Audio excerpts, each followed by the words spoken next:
Wednesday night after Bible study, I go back to my office and look at my phone on my desk, and it's lit up with calls from Dr. George and a couple of texts. And we usually stay in pretty close contact, so it's not really unusual. You ever get one of those feelings? Yeah, well, I have one of those feelings. And what it was is Kathy had left here partially sick, and she got sicker as they traveled. They were in Houston, and she really, because of not being able to breathe, could not walk. And so they had to put her in a wheelchair. And so they got to San Antonio Wednesday night late and took her and put her immediately in the hospital and started treating her for bronchitis and also for the flu. So they put her in isolation stuff. So over the years, those things have happened occasionally when somebody's supposed to share or preach and they've gotten sick. And so we've usually learned, John, Barry, to have something in your back pocket when you get that phone call at 6 o'clock on Sunday morning about I'm sick and I can't be there today. And so we talked with him Wednesday night, and he said, I think you guys really need to do this. And I said, okay, fine, I can always come up with something. And he said, no, you need to do this with the series. So in my mind, I start singing that song. Remember the song? Love, joy, peace, patience, kindness, goodness, faithfulness. Faithfulness, I got to. Oh my goodness, what are we going to say about faithfulness? And we've sung about faithfulness this morning, the faithfulness of God. But, if you look in the back of one of the hymnals and it talks about faith or faithfulness, there's dozens of songs in there that are talking about the faithfulness of God. And some even that talk about our faithfulness. Of course, Wednesday was the day that Billy Graham died. I think it was. What an example of faithfulness. Bless you, an individual. And so this morning our responsibility is to look at fruit of the Spirit of faithfulness. Love, joy, peace, patience, kindness, goodness, faithfulness. And we'll talk about some of the characteristics of faithfulness, honesty and integrity. We'll look at some of those in a few minutes. But this morning we're going to look at one chapter in the Bible, Daniel chapter 6, 28 verses long. We're going to read through it, make some comments about it. Daniel in my Bible comes right after Ezekiel. Don't know where it is in yours. Good, some of you are awake. I think Gene's going to have it up on the screen for us in NIV as we're going to go. There's an outline in your Bible or in your worship guide, so we'll kind of go through it. Now, let me give you a background history. Daniel's probably about 15 or 16 years old. He's living in Judah, the area around Jerusalem, when it's conquered by the Babylonians, Nebuchadnezzar. Remember him? Okay. So he takes Daniel and 3 of his friends into exile. You remember his 3 friends. They're talked about in the beginning of Daniel chapter 2 or 3, something like that. Shadrach, Meshach, and off to bed you go. At least that's the way we used to read the story to our kids when they were growing up. Shadrach, Meshach, and Abednego. And they become workers in the court of Nebuchadnezzar. He kind of takes and separates them. He treats them well. They come from elite families in Judaism, and so he gives them extra training, trains them to be able to serve in his court. And then if you remember in a couple of chapters, Nebuchadnezzar has this dream, and they interpret the dream, and the next goes on, and he has another dream later on. Eventually, Nebuchadnezzar dies, and his place is taken by Belshazzar. And then he runs everything for a while, and then in about 605 BC, somewhere around that time, the Medes and the Persians overcome the Babylonians, and they take over. And they install this governor, precept, by the name of Darius. That's where we find ourselves this morning if we're in Daniel chapter 6 and verse 1. Now, I've seen the name pronounced Darius or Darius. I have always heard it as Darius most often, so if that's not the way to pronounce it and you disagree, you can apologize to me after the service. It pleased Darius to appoint 120 satraps to rule throughout the kingdom. Now, there's about 20 or 25 different counties, if you want to think of it that way, or satrapies. but there's 120 rulers, okay? Evidently it takes more than one person to rule a county, with 3 administrators over them, one of whom was Daniel. So you got 120 guys in this group. They're basically tax collectors, okay? And they report to these 3 leaders, okay? The 3 leaders are administrators, one of whom was Daniel. The satraps were made accountable to them so that the king might not suffer loss. What kind of loss? Yeah, taxes, okay? Speaking of taxes, did you hear about the guy that sent the letter to the IRS and he said, I underreported my income last year, and I've been feeling really guilty about it, so here's $100. P.S., if I still can't sleep, I'll send you the rest.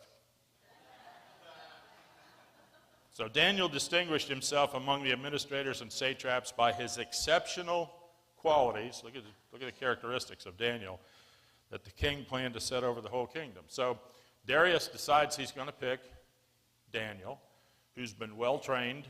You know, it's not unusual for one country to conquer another and they go looking for their leadership. The leadership's already trained. As long as they have obedience to the new king, they're going to use the experience that they've had. Now, Daniel at this time is about 80 years old. So throw out all the children's picture books that show Daniel as a teenager being thrown into the den of lions. He's about 80 years old, okay? So let's look at the treacherous plot. At this, the administrators and the satraps tried to find ground for charges against Daniel in his conduct of government affairs. Why? They're jealous. Why else? Very often there's a financial reason, you know. They're enjoying the benefits of the position that they have. They're getting all kinds of bennies. And if Daniel comes in and he's really honest, he's going to eliminate all these benefits that they're getting under the table. So we want to get rid of Daniel because we're enjoying our life the way it is. But they were unable to do it. They tried to find something in his background wrong and weren't able to do it. You know, unfortunately, politics in the United States, and I guess probably in the world, has denigrated to the point where we're not pushing our political agenda. We're trying to find dirt on somebody else. And that's basically what they were trying to do. They could find no corruption or flaws in him because he was trustworthy and neither corrupt or dishonest nor negligent. He did everything he was supposed to do according to the way he was supposed to do it. Finally, these men said, we'll never find any basis for charges against this man Daniel unless it has something to do with the law of his God. There must be an error in his religion, or we can find something. Now remember, Daniel's a Jew, and these are all Gentiles that are all around him. So these administrators and satraps, not all three administrators, not the other 2 necessarily could have been, but certainly not 120 satraps show up in front of Darius and complain. They went as a group to the king and they said, may King Darius live forever. Oh, you flatterers. The royal administrators, prefects, satraps, advisors, and governors have all agreed that the king should issue an edict and enforce the decree that anyone who prays to any god or human being during the next 30 days, except to you, your majesty, should be thrown into the lion's den. So they flatter him first, and then they elevate him to the position of a god. It says, you know, to pray to any god or a human being. Now, priests were intermediary at that time. Remember that Darius is polytheistic and Daniel was monotheistic, okay? So they try to encourage him to write this decree because they know Daniel. And they know Daniel has integrity. And they know Daniel has faithfulness because they've seen him in action. Now, your majesty, issue the decree and put it in writing so that it cannot be altered in accordance with the law of the Medes and the Persians. If you wrote a law and the king signed it, it can't be changed. Not even the king can undo it. And they kind of urged them to do this. Like, you know, do it real quick before you stop to think about what you're doing. Which cannot be changed. Cannot be repealed. So King Darius puts the decree in writing. So we look at Daniel's faithfulness in verse 10. Now when Daniel had learned that the decree had been published, well, he's got some choices here, doesn't he? The governor of Florida issues a decree that nobody can go to church during the month of March. What are you going to do? Move it to another state? You're going to come here anyway and take the chance on violating what the governor's issued? You know, so Daniel he's between a rock and a hard place, kind of. You know, we know Daniel because of his faithfulness. We can figure out what he's going to do. Plus, it's written for us to show us what he did do. But, you know, did Daniel have a decision to make? Not really. Why? Because he'd been doing the same thing for the last 65 years.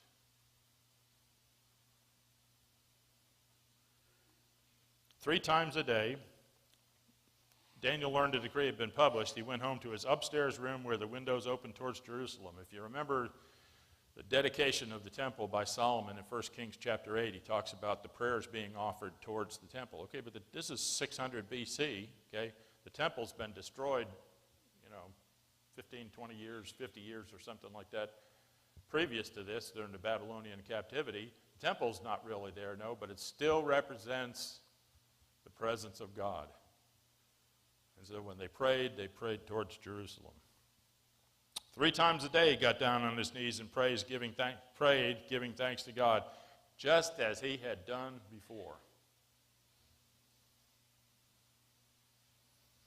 Then these men went as a group and found Daniel praying and asking God for help. What are they doing? Playing hide and seek with Daniel and watching what he's doing? I mean, Daniel could have gone outside of town. He could have prayed at night. He could have, modified his prayer to make it look like he was just standing talking to somebody. He could have done all kinds of things, but Daniel kept on doing what he knew to do because he was faithful. So they go to the king, and they speak to him about the royal decree. Did you not publish a decree that during the next 30 days, anyone who prays to any god or human being except to you, your majesty, would be thrown into the lion's den? Hey, you remember writing this? He said, yeah. Excuse me. The king answered, the decree stands in accordance with the law of the Medes and the Persians, which cannot be repealed. Then they said to the king, oh, by the way, Daniel, who's one of the exiles from Judah, in other words, he's not one of us, pays no attention to you, your majesty, or to the decree you put in writing. In other words, he's disrespecting you and he's not following the law. He still prays 3 times a day. When the king heard this, he was greatly distressed. Now, why do you think he was greatly distressed? Yeah, he has a relationship with Daniel, and he comes to the realization of what he's done. He was determined to rescue Daniel and made every effort until sundown to save him. Searched the books to see if he could find a loophole. Finding none, he comes to the conclusion that he's not going to be able to do that. And so the law says that the penalty of the crime had to be executed that same day, and so Daniel is going to be thrown into the lion's den at sundown. Then the men went as a group to King Darius and said to him, excuse me, remember, your majesty, that according to the law of the Medes and the Persians, no decree or edict that the king issues can be changed. So the king gave the order. And they brought Daniel and they threw him into the lion's den. Now, the lion's den's probably a pit. It's probably separated in 2 halves. They would be able to roll a wall between the 2 halves. They'd put the lions on one side, and then they'd clean the other side out, and they'd throw food in there. And so the lions would get the scent of the food, but couldn't get to it because they're in this pit. And so they would do this as a way of training the lions to be hungry. They were underfed. And so they'd pull that wall back out again, and the lions would see that food, and they'd rush to it and devour it, and it would be gone like that. Then they put the wall back in. They keep the lions on one side. They clean out the other side, and they do that back and forth and back and forth. So they throw Daniel into this pen, and they pull that wall out.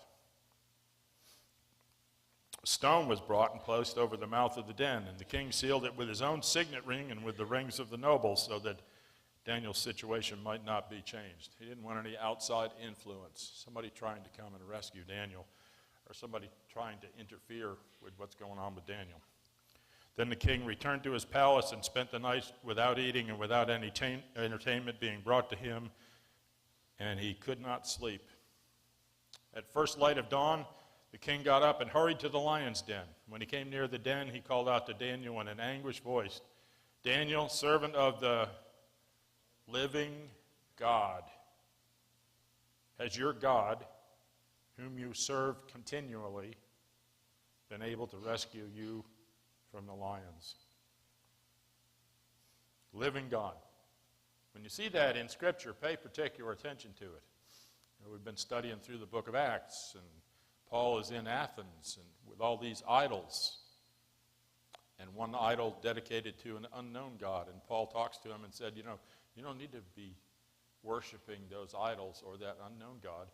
You need to be worshiping the one true living God, not all these dead gods. If you remember Peter's confession at Caesarea Philippi in Matthew chapter 16, I think, somewhere around there. Jesus says, who do the people say that I am? So thou art the Christ, the Son of the living God, not compared to all these dead gods who are idolized here. So when you see living God, pay attention to that. Whom you have served continually. Has he been able to rescue you from the lions? Daniel answered, "May the king live forever. My God sent his angel, and he shut the mouth of the lion." Now, who do you think the angel was? I believe it was the pre-incarnate Christ. We've seen him several different times. We've seen him in the form of a soldier when Joshua crossed over the Jordan River, and several times, and we won't go into that this morning, but I believe that's who it was. And there again, if you disagree with me, you can apologize after the end of the service. But he shut the mouths of the lion. They have not hurt me, because I was found innocent in his sight, nor have I ever done any wrong before you, your majesty. In other words, our relationship with God is solid, and I've not disrespected you, my king.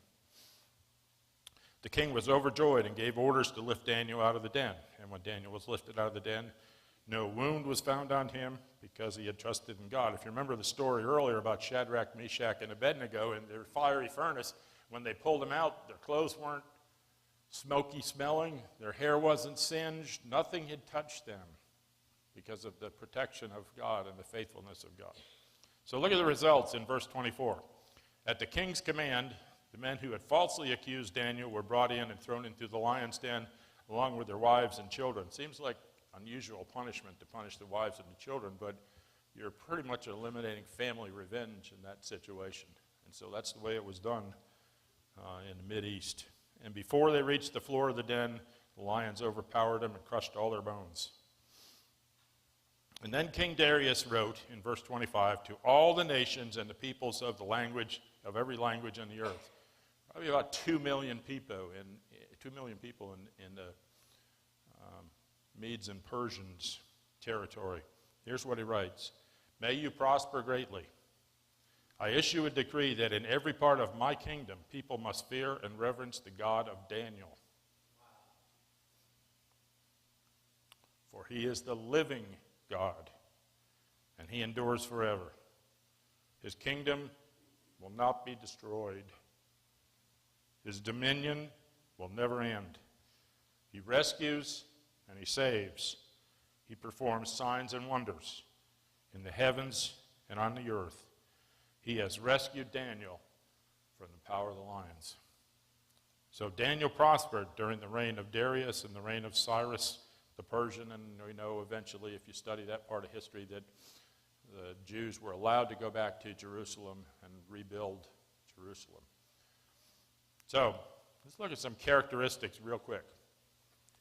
3 points, brief but important. Some of the building blocks of faithfulness, as far as our faithfulness to somebody else, in a relationship with somebody else, or our relationship to God, are honesty, and you can probably list a whole bunch of things. Integrity. Talk for a moment about integrity. You know, we have 3 realms or spheres of influence. One is private, the next one is personal, and the final one is public. The private one is between me and God. Nobody else knows. Even Sandy doesn't know what goes on in my mind and heart. It's probably good. The next realm would be a personal realm. Personal realm. If you're married, certainly your spouse is within that. Maybe family members. It's a little bit larger group. Children, close people that are close to that you developed a relationship with, and then public realm. And Daniel, we see a picture of him in each one of those realms this morning. We see his private realm. We see his personal realm in the closeness that he had with the king and even with Shadrach, Meshach, and Abednego. And then we see his public realm as he deals with the other administrators and satraps. So where is integrity rooted? It's not rooted in your public realm. It's not even rooted in your personal realm. Your integrity is rooted in your private realm.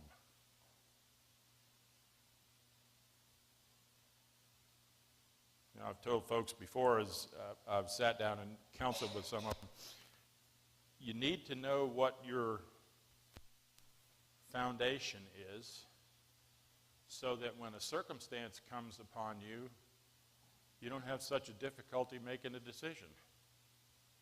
I mean, Daniel knew what he would do pretty much under any circumstances. He had been praying to God, probably, as far as we can tell, for 65 or more years, 3 times on a regular basis, and a decree from an earthly king is not going to affect that because of his private integrity. That's where he was in a relationship with God. I've also told folks from time to time, if you always tell the truth, you don't have to remember as much. I'll explain that to some of you out in the foyer later on. Now, if you tell a lie, you have to make up another lie to be able to cover for the lie that you told, and then tell another. It just goes on and on and on. A daisy chains down the road. If you're always truthful, all you have to do is remember the truth. So Daniel's a great example for us. I think Billy Graham, the Ecclesiastes says there's a time for every purpose under heaven, and I don't know that I would say that was Billy Graham's time to die, but I guess God determined that, not us. But what a great example to us as a person that walked the face of the earth beside us for 99 years. What made Billy Graham extra special? His faithfulness, his integrity. I remember Ruth Graham a few years ago wrote a book, and one of the questions that they asked her was, what is Dr. Graham like at home? And she says he's basically the same at home as he is in public. I said, well, do you guys always get along? Do you ever have any disagreements? And she said, oh yeah, he's human. So they said, have you ever thought about divorce? And she said, no, but I have thought about murder. So evidently, he was not perfect, but he's pretty close to perfect for us. The influence he had on millions of people. And so, here's a couple of folks to model our life after, I guess. Probably Daniel, one. Billy Graham, another. Don't know what that is. So, where is your integrity rooted?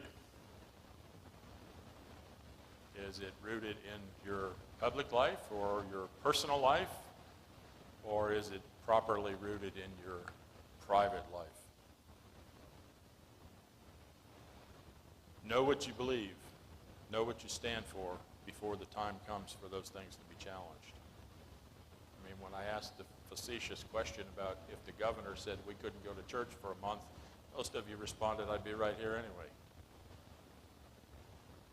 But there are also difficult questions in addition to that come to each of us. So use Daniel for a model.